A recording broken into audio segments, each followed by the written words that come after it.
Olá, dando continuidade à leitura sistemática da Palavra de Deus, esse Evangelho simples e prático, estamos diante hoje do Salmo 109, que tem uma mensagem extraordinária aos nossos corações neste dia.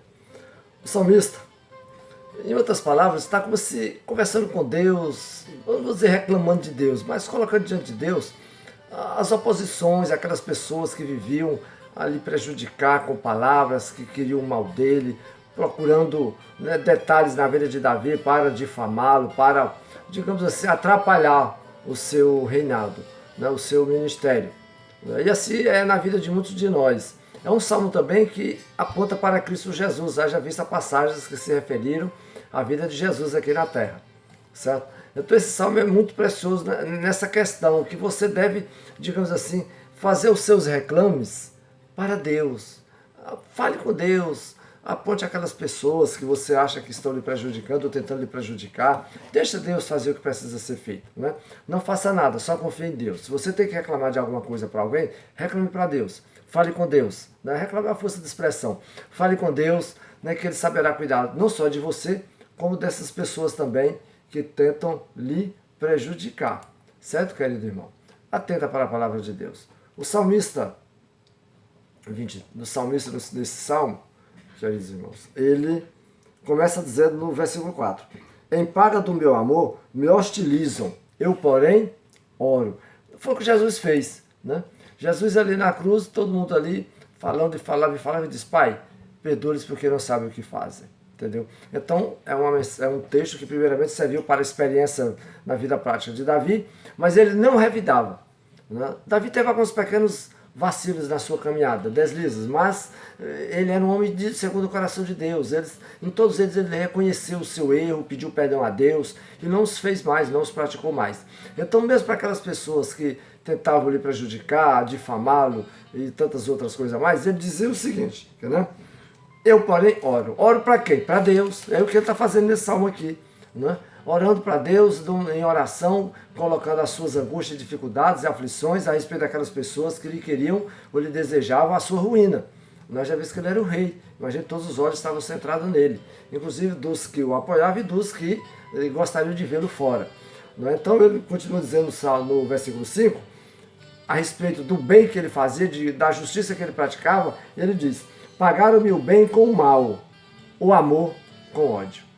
Ou seja, o bem que ele fazia para a nação, mas é assim a nossa vida. Por mais que você seja boa tentando para todos, mas sempre haverá um ou outro que, mesmo recebendo a sua bondade, ele lhe difamará, lhe desejará, digamos assim, atos ou atitudes contrárias ao seu amor. Assim foi com Jesus também.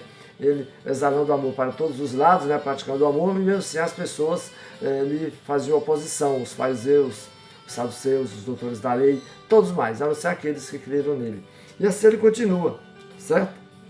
Ele continua a chegar no versículo 24, onde ele diz, a respeito dessas pessoas, né, se referência a Jesus também: de tanto jejuar, os meus olhos me vacilam, e de magreza vai mirrando a minha carne. Essa era a resposta dele para com essas pessoas.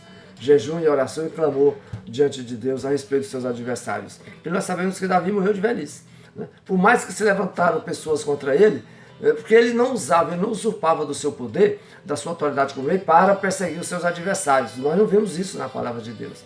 Nós vemos ele orando a Deus e pedindo que Deus cuidasse dos seus adversários, daqueles que queriam o seu mal. É o contrário de muitos da natureza humana quando ela é caída, que ela quer se vingar, ela manda prender, manda bater, manda fazer um monte de coisa contra os seus opositores, mas eles não agem com amor. E Davi, exatamente esse tipo de Cristo, que mesmo apanhando, mesmo sendo crucificado, mesmo sendo judiado ali na cruz, ele estava perdoando ali os seus algozes, certo? Então veja bem, então ele dizia que o quê? Que ele estava de tanto jejuar e orar, estava já, digamos assim, seu corpo digamos assim, emagrecendo, certo? De tanto fazer essas penitências diante de Deus para que Deus o guardasse e o livrasse. E hoje a gente não quer fazer nada, nem sequer confessar a Deus as nossas dificuldades e pedindo para que Ele cuide de nós mesmos e cuide também dos nossos adversários. No versículo 25, ele diz: tornei-me para eles objeto de opróbrio, quando me veem, meneio a cabeça. Essa frase foi usada, nesse contexto foi usado de você com Jesus lá na cruz, e os judeus que passavam diante dele, cuspiam nele, balançavam a cabeça, de forma negativa, né, menosprezando ele ali, escarnecendo dele, mas Davi experimentou isso na sua vida também. Né? Aquelas pessoas que não gostariam de vê-lo ali no trono de Israel, aquelas pessoas exatamente o desprezavam, né, no seu coração. E mesmo assim, Davi não revidava essas pessoas, mas sempre agia com amor, para que o nome de Deus fosse glorificado, fosse engrandecido ali no meio deles. E assim, essas atitudes, essas reações que Deus espera de nós, os cristãos, em relação aos nossos semelhantes. Você já pensou para parar? Você já parou para pensar nisso? Pois se não, pare e nesta manhã leia o Salmo 109 novamente e reflita nessa experiência de vida do nosso irmão Davi, que teve uma experiência tremenda com o nosso Deus. Deus se agradou demais dele, exatamente por essas atitudes. Eu espero que ele se agrade, não só de mim, como de você também. Pense nisso. Deus te abençoe em Cristo Jesus.